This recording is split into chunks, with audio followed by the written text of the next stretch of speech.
Guys, so pets, owning pets, feeding pets. This is something that I get asked about fairly frequently. In fact, I just got an email today from someone asking about it, so that's pretty cool. This will actually be split up into two separate videos. This one, which will focus on ownership, pet ownership, and then the second one, which will focus on feeding pets, specifically focused on feeding cats a vegan diet. So pet ownership, I talked about this briefly in my last video, my response to the one janitor, his video, Why I Am Not a Vegan. Basically that there are some vegans who believe that owning animals in any situation is unethical. I think this is dogmatic and irrational, and so I wanted to talk about it. If you are adopting a pet, cat or dog, rather than buying from a breeder, and you are saving it from being euthanized in a shelter, and you are bringing it into a loving home where you provide for its needs, obviously you are doing that animal a favor relative to the alternative, the animal being killed. The animal neither knows nor cares that you own it. It has no concept of material ownership. It only cares about consequences. It only cares about how you treat it. Some argue not that ownership is directly harmful to animals, but that it may negatively impact the owner's treatment of animals via some invisible, subconscious influence. The same absurd argument is made by vegans, some vegans, with regard to language, with regard to our use of words like dog and snake as human insults. In both cases, this is just speculation. There is no evidence that using dog as an insult negatively influences how we treat dogs. And there is also no evidence that owning a dog, or even actually thinking of a dog as ours, negatively influences how we treat dogs. Plus, and this is probably the most important point I make in the entire video, but making these claims, it's not only incredibly alienating since most people think owning pets is perfectly fine and that adopting them is great and they have pets themselves, but it likely makes the vegan movement look really silly. It's one thing to tell people that animals feel too, and so eating them is wrong. It's another thing to tell people that rescuing cats and dogs from imminent death and bringing them into a loving home is wrong. There's also the argument that the institution of pet ownership itself is bad, which is also irrelevant. Yes, some people abuse their pets. Are you doing that? It's much like the argument that because animals are abused in the production of eggs and dairy and ultimately killed, that it has to be that way, that it's impossible to produce these products without abuse. Backyard rescue hens who are treated well and who are not just killed as soon as egg production drops are a great example of why blanket statements like this are not true. Just because you are capable of abusing an animal doesn't mean that you will.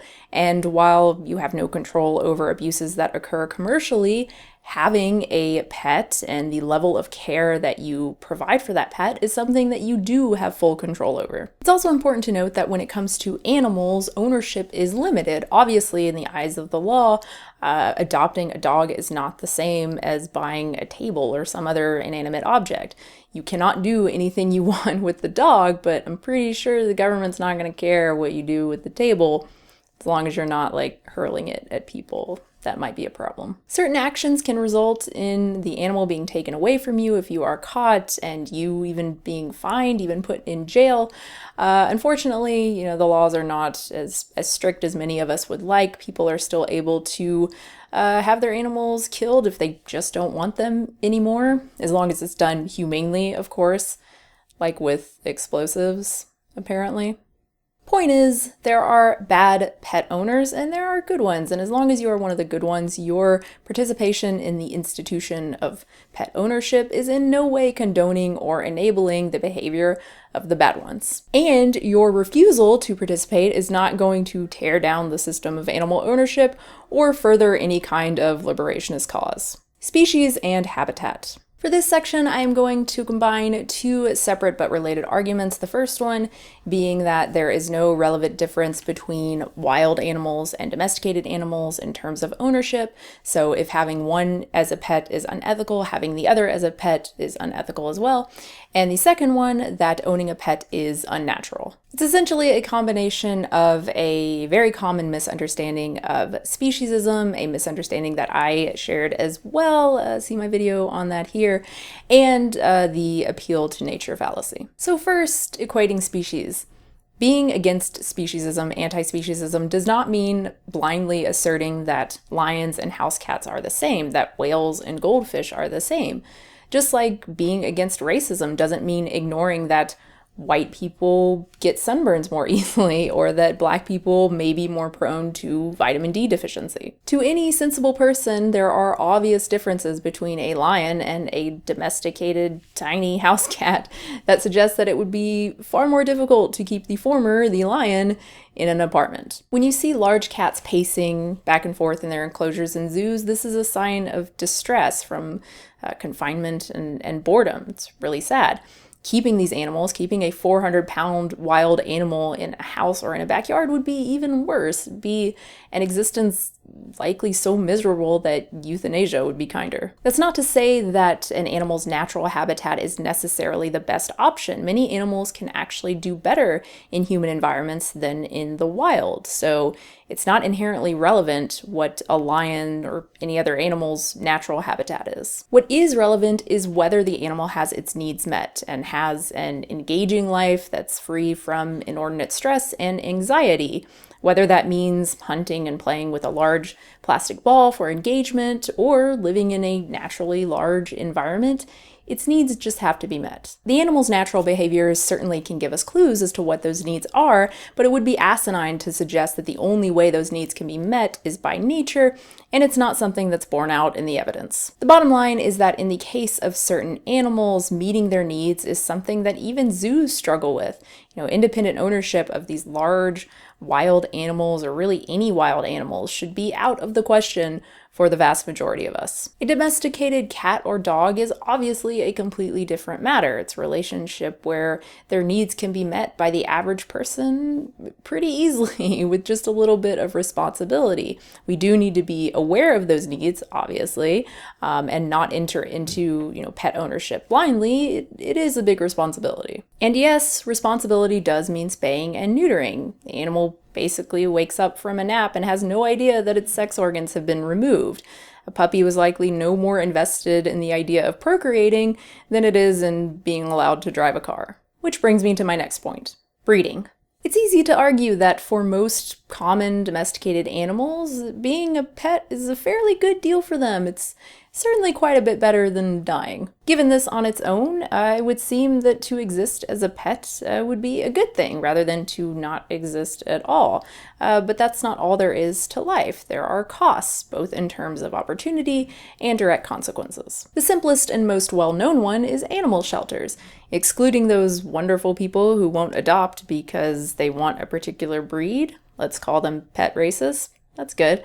Excluding them, every dog or cat that is bred means another one in an animal shelter is abandoned and euthanized. There's no argument to be made for breeding today when there are so many unwanted animals that can be adopted. But let's fast forward to a hypothetical future in which the adoption programs have been so successful, the spaying and neutering campaigns have been so successful that animal shelters are empty, that no pets, no cats or dogs are ever euthanized for not being wanted. What then? Well, what are the costs and the benefits to the world? Like humans, cats and dogs, they eat and they poop and they consume medical resources.